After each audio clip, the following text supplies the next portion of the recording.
দর্শক, নতুন সরকারের 6 মাসে অর্থনৈতিক কর্মকাণ্ড নিয়ে আলোচনা অনুষ্ঠানের আয়োজন করেছে সিপিডি, যেটি আমরা সংবাদে আপনাদেরকে জানাচ্ছিলাম। আমরা এ পর্যায়ে সরাসরি যুক্ত হচ্ছি সেই অনুষ্ঠানে। বলেছি, কিন্তু এখানে বলছি আমরা অর্থনীতির ক্ষেত্রে দুটো জিনিস দরকার করে, খুবই গুরুত্বপূর্ণ। একটা হলো নিরাপত্তা, আপনার বিনিয়োগের নিরাপত্তা এবং আপনার কর্ম পরিসম্পাদনের নিরাপত্তা। আরেকটা হলো ভবিষ্যৎ সম্বন্ধে আস্থা। আপনি যদি ভবিষ্যৎ সম্বন্ধে আস্থা না পান, তাহলে কিন্তু আপনি এখন নিরাপত্তা দিলেও সে ভবিষ্যতের কথা চিন্তা করে করবে না। এই দুই ক্ষেত্রেই কিন্তু অসুবিধা রয়ে গেছে। এটার বড় কারণ হলো ওনারা কোনো প্রাতিষ্ঠানিক সংস্কারে এখনো যান নাই। যেই ধরনের প্রাতিষ্ঠানিক সংস্কার হওয়ার কথা টুকটাক করে হয়তো পুলিশে হচ্ছে বা অন্য কোথাও আমরা দেখতে পাচ্ছি, ব্যাংকিং বলেন, অন্যান্য ক্ষেত্রে, সেই অর্থে কোনো বড় ধরনের, এটাকে বলে না, ইংরেজিতে বলে, ইংরেজির কে আছেন, এটা আমরা বলি বিগ ব্যাং রিফর্মস আমরা দেখি নাই সেই অর্থে। হ্যাঁ, এবং এই চলবে, চেষ্টা করছি। এবং এখানে কোথায় যেন আমরা দুটোরই সমস্যা দেখছি।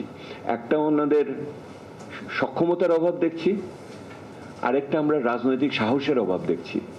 এই যে জাতীয় রাজস্ব বোর্ডের 2 ভাগ করার সিদ্ধান্তকে ওনারা শেষ করতে পারলেন না। ওনারা যে অর্থ মন্ত্রণালয় থেকে যে ব্যাংকিং বিভাগকে তুলতে পারলেন না, এইটা রাজনৈতিক সাহসের অভাব হিসেবে আমরা দেখছি। কারণ হলো আপনার আমলাতন্ত্রের পক্ষ থেকে যে সমস্ত চাপ আসে সেগুলিকে মোকাবেলা করার ক্ষেত্রে রাজনৈতিকভাবে ওনারা পারেন নাই। সামনে যেটা সমস্যা আসতেছে আমরা দেখতেছি, এলডিসি থেকে বেরোনোর ব্যাপারে আছে, সেটার যে আমাদের সংস্কার যে কর্মসূচি আছে মসৃণ উত্তরণের, সেইটার রয়েছে। IMF এর সাথে আমাদের আলোচনা চলছে, সেটারও আমাদের সুরাহা করতে হবে। আমাদের তথ্য উপাত্তের ক্ষেত্রে যে ঘাটতি রয়েছে সেটা, এবং চোখের সামনে আমরা দেখছি যে পণ্যের দাম এবং আপনার জ্বালানির দাম খুব দ্রুত বিশ্বে নেমে যাবে কিনা আমরা বুঝি না। তাহলে কি করতে বলি? আমরা বলছি, দেখেন, যেটা আমরা দেখলাম গত 6 মাসে, এটা একটি মিশ্র চিত্র। কিন্তু এই মিশ্র চিত্রের ভিতরে কিছু নেতিবাচক প্রবণতা খুবই প্রাধান্য বিস্তার করে আছে।